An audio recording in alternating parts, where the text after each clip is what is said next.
Hi, I'm Ricki Radosh, and this is the Claim Your Happiness podcast, where you get to choose joy one moment at a time.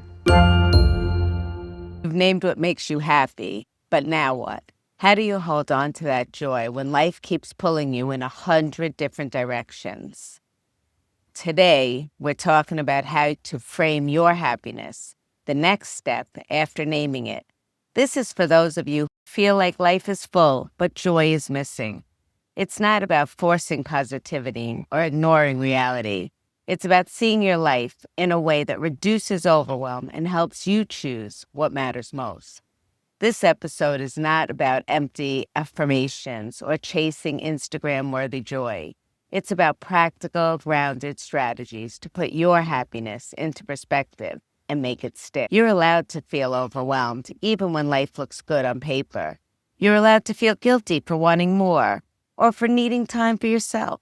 That tension doesn't mean you're failing. It means you're human, navigating complex responsibilities and emotions.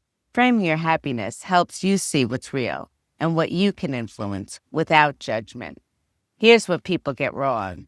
They think happiness is something that happens to them, that it's outside their control. That old belief comes from years of putting everyone else first, reacting to life instead of directing it. The truth, happiness is a perspective you can choose.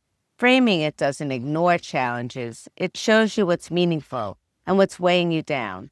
Think of it like adjusting the lens on a camera. You're not changing the scene, just how you see it.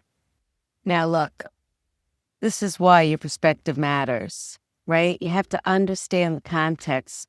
Understanding the context reduces your stress and your worry. Notice what drains you versus what fuels you. Learn to spot the small choices that impact your emotional energy. Set gentle boundaries. Framing happiness means protecting it without guilt. So, for instance, understanding context reduces stress and worry. So, I've been worried for a little bit now. I've been worried about my family, about different things that are happening. Everybody has something new. My son is dealing with bringing in a second baby to the house, and my daughter brought in a baby, and my other daughter, her husband just changed jobs, and my son is going to be getting married. They all have something. But I could be all worried and stressed out for each and every one of them. Why? Because each and every one of them is going through something, and each and every one of them needs support and help. But when I can frame it a different way, when I can look at it and say, you know what? They don't need help. They need to just adjust. They need to be given time. They need to be given support, right? That's what I can bring. I don't have to bring all the concern of new motherhood or all the concerns I have about getting married or all the concerns I have about changing a new job, right? Oh, wow, you brought in a new baby into the family. How beautiful is that? What an opportunity for your older child to really get to help and support and be part of something bigger than they know themselves to be, right? Like that's the chance that you have. And then getting a new job, what exciting time it is, how much you're going to learn and the new people and the difference that you can make in the company. And then my daughter having her baby, first time mom, learning all the different things that babies bring and all they have and happiness. And yeah, you learn, you're tired. It's a big learning curve, but you can sit back and say, okay, you know what? This is a beautiful, beautiful time. And lastly, my son getting married. So I'm going away and he's getting married. Not that I'm away when he's getting married, but his wife-to-be invited everybody to go wedding dress shopping. So I'm not there. I can't go. And can you get how right away I could be sad, but I can change the context. I cannot be sad. I don't have to look from me. I can look from her and how beautiful it is that she invited the entire family, just the girls, to come dress shopping with her. Because what I want for my life is I want my family to all get along, to be friends with each other, to know that They are the number one people that will always be in your life. So when she put out that she wanted her sister-in-laws to be, and me and my mom to come dress shopping with her, yeah, I could have been sad because I'm not going to be there.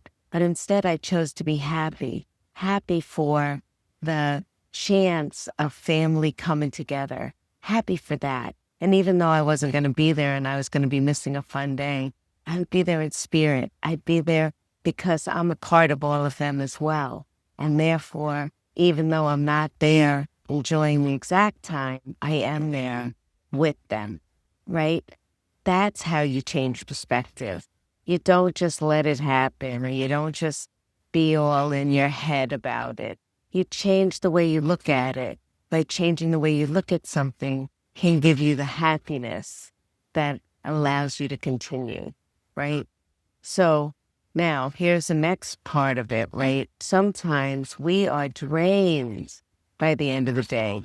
Why are we drained? We're drained because we're doing things that don't really make us happy or aren't going for us. They're not our way to do something. Let me think now, right? Because do you get how some days when you're at the end of your day and you're so lit up, you had such a phenomenal day, you can barely even put your head down to go to sleep? Sometimes you had a really great day, but it's easy to put your head down to go to sleep. What makes that different? That's where you want to start looking. You want to start noticing for yourself, right? When you're doing things during the day, so as I've shared with you before, I've started looking at, does this make me happy? Is this what I want to be doing? And when I look to say, yes, it is what I want to be doing, that fuels me. That gives me energy. That makes me happy. I want to keep going. But when I say, oh, no, I don't want to be doing this, right? That brings me down. It drains my energy. It doesn't give me the happiness that I deserve, right? That I can have. So when something is draining, I have two choices. I can either say, you know what? This doesn't work for me. I don't want to be doing this. Or I can look to see, well, what about it doesn't work? And I can change one thing, right? So here's a for instance. Just this past year, we were looking at New Year's. And the bottom line is, I'm still not in my apartment, my home.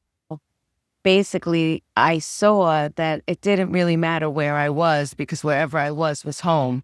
So I feel like I've been home for this whole year, but I wasn't in my new abode. I wasn't in my renovated place. And because of that, New Year's was coming, and I didn't really want to be spending time over there. I wanted to wait until I could be in an environment that would make me happy, make me proud, make me comfortable. And it wasn't that. My friends were getting together, and I just didn't feel like sleeping in another place that wasn't mine for New Year's Eve. I was like, all right, well, what's going to make me really happy for New Year's? Because that's what I want to be doing.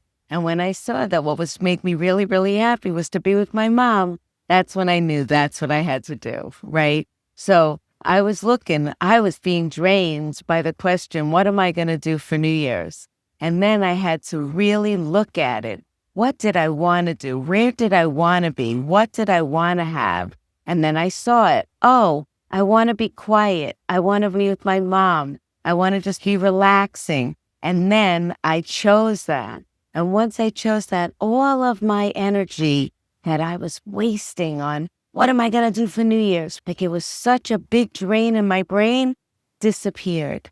And then I was freed up again and able to enjoy myself. And then New Year's came, and boy, did I have fun. It was just the most relaxing time, and I was so, so happy. So again, when something's not working, you really have to look at it. You have to see what is not working, what don't I like, and then you get to say how it's going to go and what you can do to make sure that it's an enjoyable time. So that's really all I've got right now. And yeah, that's all I have. So I want to leave you with this. Framing your happiness gives you clarity. You see your life with intention instead of being on autopilot, and your choices start reflecting what truly matters.